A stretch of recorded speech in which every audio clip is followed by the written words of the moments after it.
il y a un phénomène assez particulier en Afrique, et notamment au début des années 90, avec le retour de la soi-disant démocratie pluraliste, la démocratie multipartisane.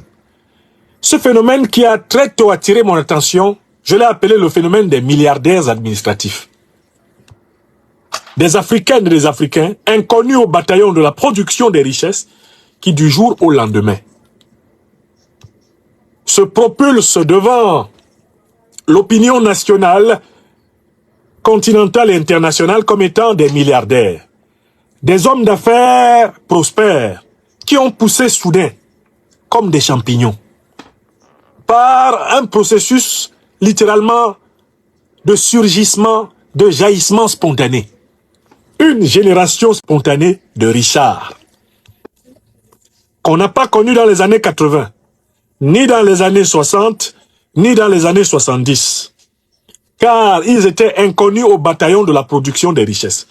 Mais qui, soudain, au hasard du tournant des années 90, année des privatisations, année des programmes d'ajustement structurel, année de la dévaluation, année de la confiscation ethnique des systèmes politiques africains sous le nom de la démocratie, année de l'affaiblissement des États africains, au hasard de ces années 90, années hautement maudites, rétrospectivement pour l'Afrique, ont surgi partout, en Afrique centrale, en Afrique de l'Ouest.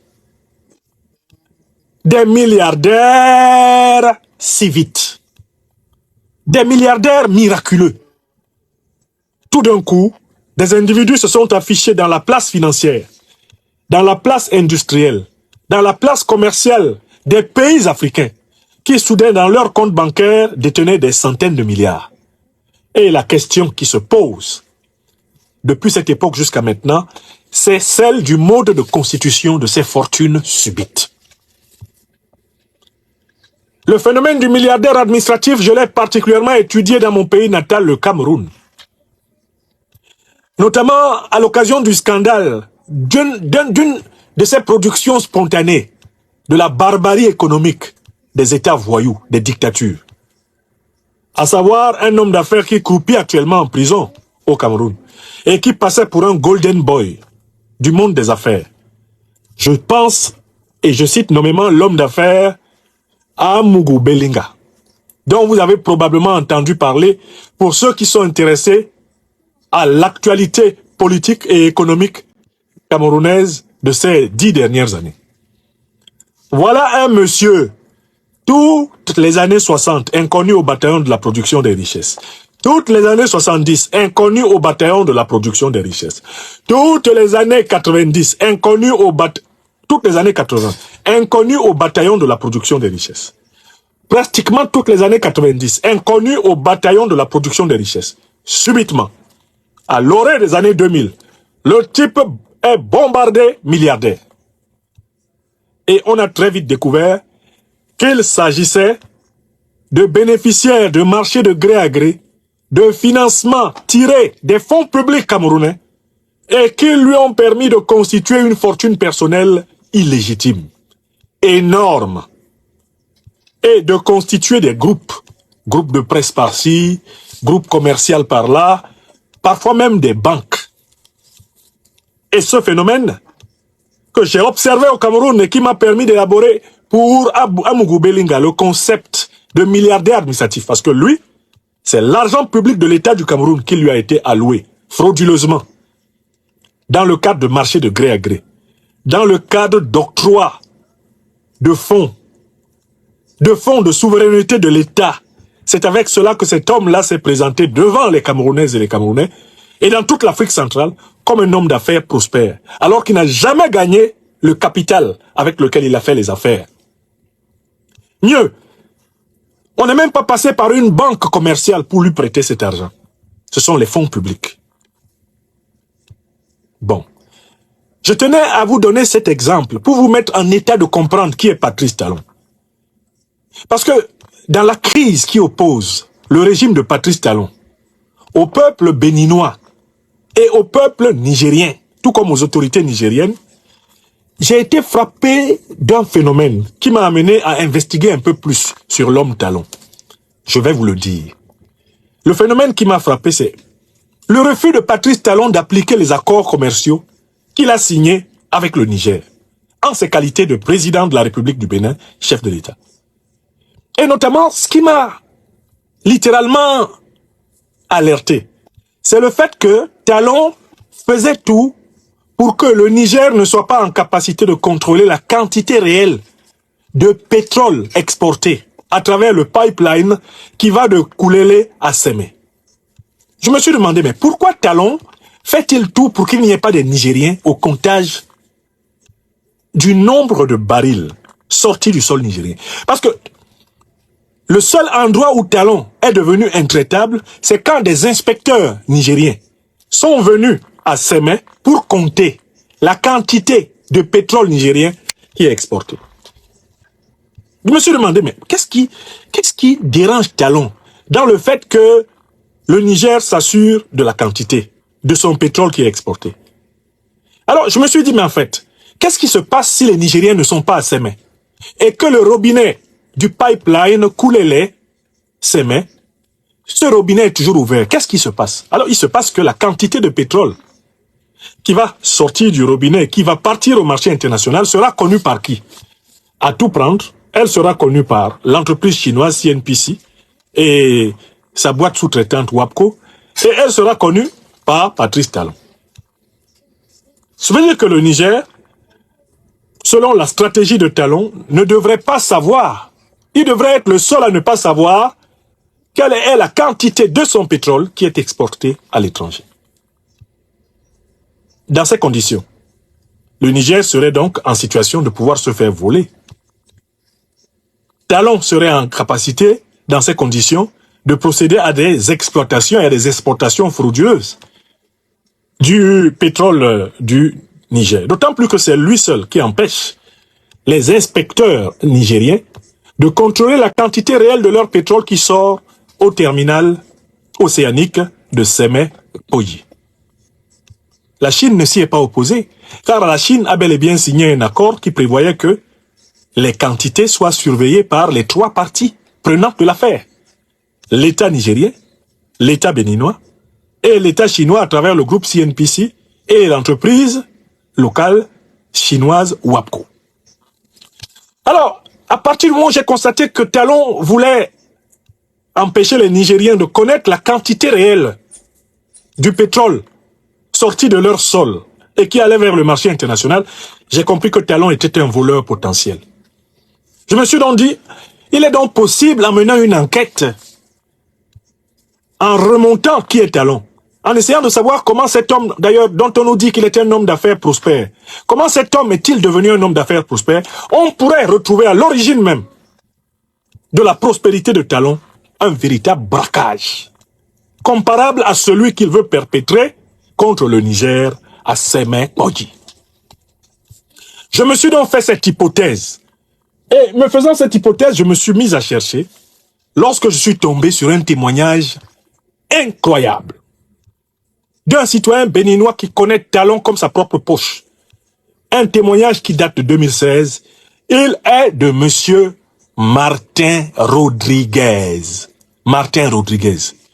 Quelqu'un qui semble maîtriser Talon comme un fidèle maîtrise son chapelet de prière.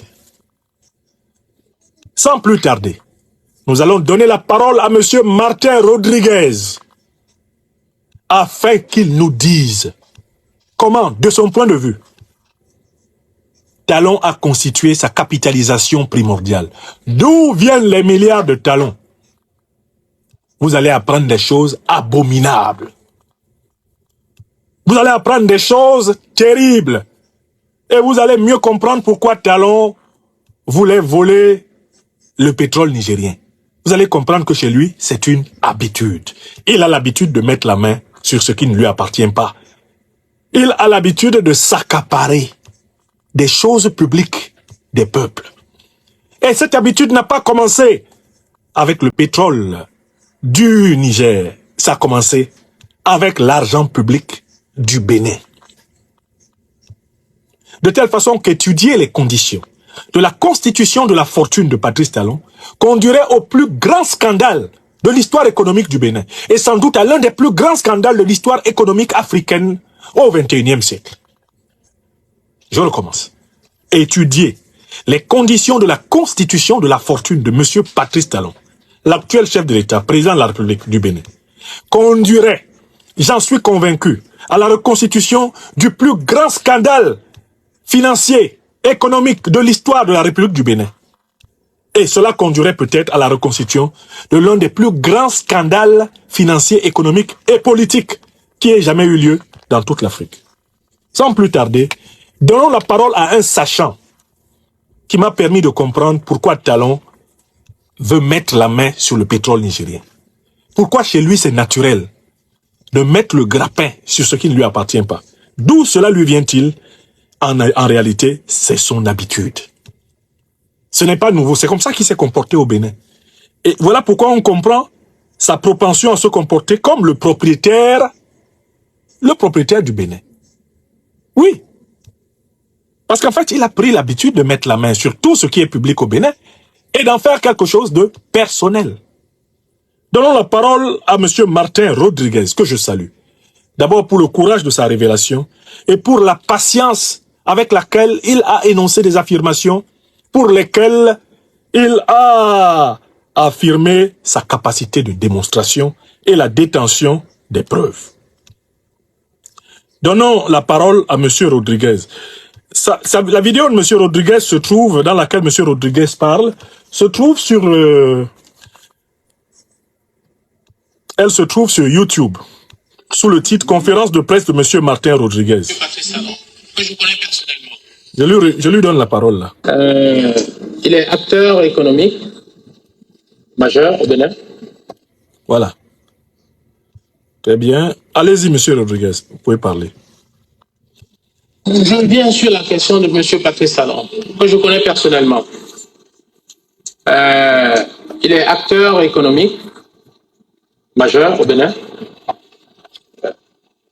Il y a même certaines activités où je suis actionnaire en même temps que lui.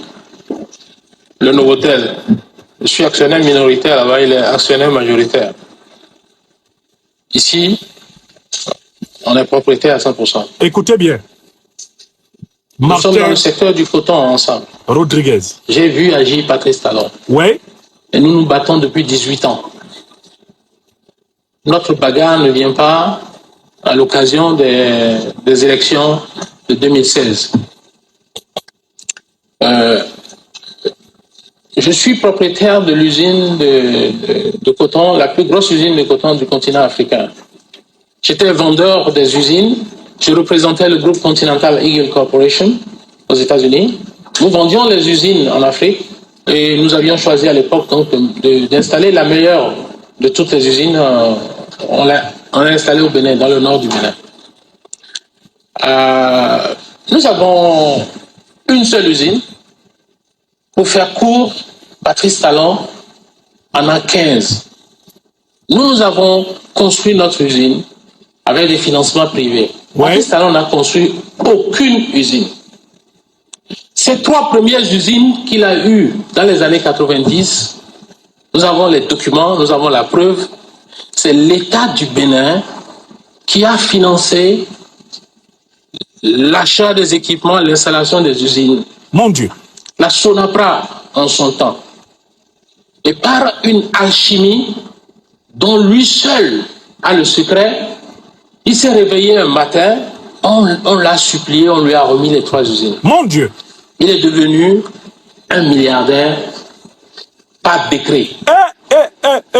Je parie qu'il n'y a personne dans cette salle qui soit capable d'échouer. Si on peut le réveiller un matin, on lui balance 3 usines. C'est vrai, c'est vrai. Aux frais de la princesse. Mon Dieu.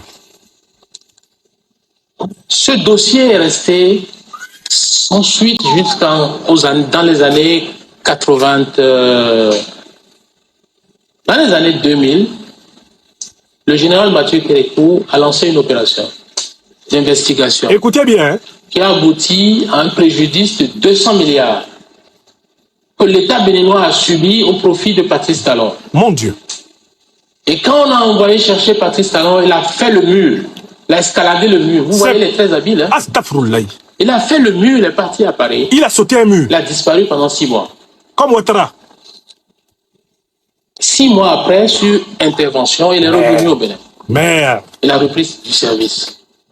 Ce dossier n'a jamais connu de suite. Patrice Talon ne s'est jamais expliqué par rapport à ce dossier. 200 milliards. 200 Pour un milliards. pays aussi pauvre que le Bénin. Mon Dieu. Pauvre Bénin. J'ai entendu dire qu'il explique Milliardaire par qu'il y a décret. non-lieu.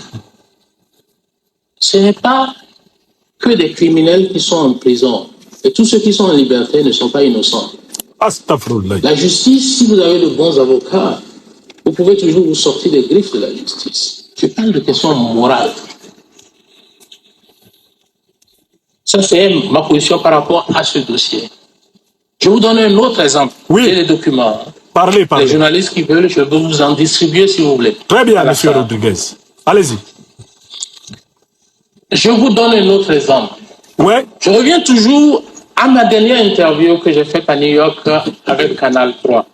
Je me suis attaqué à Patrice Talon en le traitant de pilleur de l'économie, de prédateur. J'ai Ah bon? parlé sur Africa numéro 1, qui m'a interviewé, j'étais à Washington, je crois, je ne sais pas combien de mois ça fait. Ouais. Et j'ai parlé du fait que Yahi Boni n'a jamais gouverné le Bénin depuis 2006, qu'il était otage de Patrice Talon. Yahi Boni, otage de Vous Talon. constatez? On a dit qu'il y avait combien de candidats qui ont soutenu Patrice Talon pour le deuxième tour, qui se sont ralliés à lui? Il y a 17 ministres, anciens ministres du président Yahi Boni. Yahi Boni n'a jamais gouverné le Bénin depuis 2006. C'est un otage. Il a toujours été un otage jusqu'à ce qu'il s'en sépare. Et c'est ce qui lui a amené des soucis. La plupart de tous ces ministres ont été nommés par Patrice Talon. C'est pas possible. C'est pour ça qu'il peut les récupérer aussi facilement. Hein? Mais j'ai vu, quand j'ai quitté les États-Unis il y a quelques jours, j'ai vu une vidéo qui a circulé où il y avait des ministres qui font partie aujourd'hui de la coalition de rupture, qui avaient des éloges sur le président Yahi Boni il y a de cela seulement quelques mois en arrière. Et aujourd'hui, c'est eux qui veulent la rupture. La rupture, ça s'appelle. C'est contenu dans quoi? Qu'est-ce qu'il y a là-dedans? Quel est le contenu de la rupture? C'est Talon qui nous a vendu en 2006 le changement. Ouais. Tout le monde a vu M. Talon en première ligne défendre, soutenir la candidature à coups de milliards du président Yahi Boni. Ah. Et je vais vous dire, je ne sais pas combien officiellement il aurait dépensé pour cette élection, mais ce que je sais est que moins de 2 semaines après la prestation de serment du président Yahi Boni a décaissé 13 milliards pour soi-disant payer les arriérés au titre des intrants agricoles 13 milliards. L'ancien gouvernement a accumulé pendant des années et jamais, les paysans ne se sont jamais plaints. Il a fallu que le président Yahi Boni arrive pour qu'on le prenne. On l'a déporté de la présidence. J'ai dit déporté. On a amené le président au ministère de l'Agriculture faire une réunion où on lui a fait voir que s'il ne paye pas la dette de 13 milliards, il n'y aura pas de production agricole. Et on a fait venir quelques paysans du Nord qui ont signé des documents pour dire qu'ils menaçaient de ne pas faire la production agricole si on ne leur donne pas les arriérés. Et ça a chiffré à 13 milliards. Patrice Talon venait de se faire rembourser ce qu'il aurait dépensé pour la campagne de 2006. C'est pas possible. Mais ça n'a pas suffi. Chers téléspectateurs, vous avez été les témoins privilégiés de cette analyse politique profonde et inspirante avec le Dr Franklin Nyamsi. Maintenant, c'est à vous. Réagissez en commentaire, partagez vos réflexions et vos idées. Si cette vidéo vous a éclairé, n'hésitez pas à l'aimer et à la partager avec vos amis. Ensemble, nous construisons l'Afrique de demain. Restez connectés sur Afrique Diverse TV pour encore plus d'informations et de débats passionnants. À très bientôt.